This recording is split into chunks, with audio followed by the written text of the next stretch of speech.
სოფლის მხარდაჭერის პროგრამის ფარგლებში მოსახლეობასთან შეხვედრები დასრულებულია. თემებისა და სოფლის რწმუნებულებმა გამგეობაში უკვე გადაგზავნეს სოფლის კრებების ოქმებიც. შავი ნაწილი, ესა რა ქვია, ადგილზე შედგა ოქმები, ყველაფერი თავისი ხელმოწერებით, ვინც ესწრებოდა კრებას, გამგებლის სახეზე, იქნა მიმართვა შედგენილი, იქნა ყველაფერი აღწერილი, თუ რამდენი სოფელში ჩატარდა კრება, რამდენი ფურცელია დანართით თავისი ყველაფრით და შემდეგ გამგებელი შესაბამისად ინფრასტრუქტურის სამსახურს აწერს. გზების კეთილმოწყობა, გაზიფიცირება, სასმელი წყლით უზრუნველყოფა, გარე განათებების და მოსაცდელების მოწყობა, სამარშრუტო ხაზების დამატება და სხვა ეს ორთაბათუმის თემში შემავალი 8 სოფლის მცხოვრებთა მოთხოვნებია. თუ კახეთს დაუშვათ ზიანი ადგება, იქ კომპენსაციას ადლევს მთავრობა და რაც ხარ ეხმარება და რა.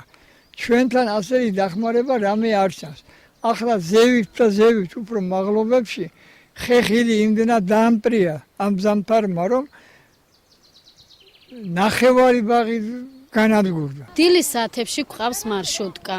ხო და შუა დღეზე გვინდა გვესაჭიროება, არც გაზი, არც გზა. სოფელს ჭირდება, რომ ორთაბათუმს გზა და გაზი. რომ ყველა ოჯახში მივიდეს. შაშავს წვავთ.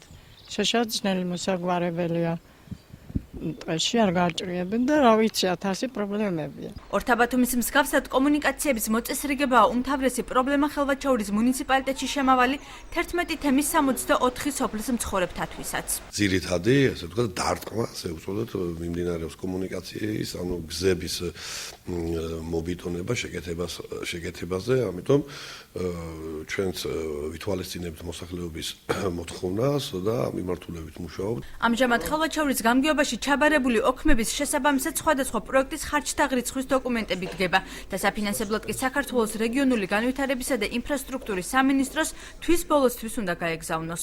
დასრულების პროცესშია პროექტების მომზადება და მომზადების შემდეგ მე ვფიქრობ ამ კვირის ბოლომდე ეგ საკითხი გადაწყდება, გაიგზავნება რეგიონული განვითარების სამინისტროში და სამტკიცებლად ამ პროექტებისა, გადმოგვეგზავნება შემდეგ მუნიციპალიტეტში თანხებით. მუნიციპალიტეტის მიერ მოსახლეობაზე შეთავაზებული წინადადებების მიხედვით სოფლები გამოყოფილი თანხიდან 15%-ს სპეცტექნიკის შესაძენად გადადებს, რომელსაც მეწყრის ან დიდთოვლობისას გამოიყენებენ. ყოველ სოფელს პროგრამის ფარგლებში თანხა მოსახლეობის რაოდენობის გათვალისწინებით აქვს გამოყოფილი. თითოეულ მოქალაქეზე 12 ლარი და 57 თეთრია გათვალისწინებული. ხელვაჩაურის მუნიციპალიტეტზე სულ 1,300,323 ლარი მოდის თანხის გამოყოფა და სამუშაოების დაწყება ხელვაჩაურის გამგებლის ცნობით აპრილში უნდა დაიწყოს.